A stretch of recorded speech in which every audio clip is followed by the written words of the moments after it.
First at 11, our weather. Some strong storms moved through our area tonight, bringing heavy rain and strong winds. Right now, this is video from our back parking lot here at WYFF4 and video from our Peace Center Skycam. You can see the rain being blown around by those strong gusts of winds. We are also tracking thousands of power outages right now.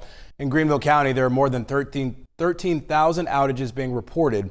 More than 5,000 are being reported in Spartanburg County. There are also more than 2,000 outages being reported in Pickens County and more than 2,000 also in Anderson County. We are joined now by Chief Meteorologist Chris Justice with the area's certified most accurate forecast. And Chris, we have more storms on the way this week, correct? Yeah, Thursday has a level 1, level 2 risk of severe weather. Here at home, the severe weather is done for the night. Those storms have now pushed along the I-77 corridor.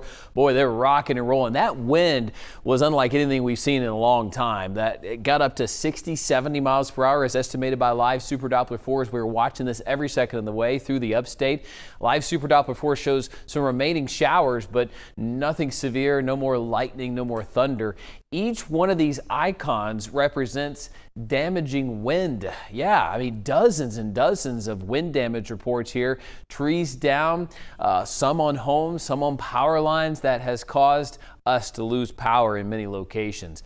Thankfully, as we head into the overnight hours, the skies continue to clear and tomorrow morning will be a much better day. In downtown Greenville, we're 71 degrees.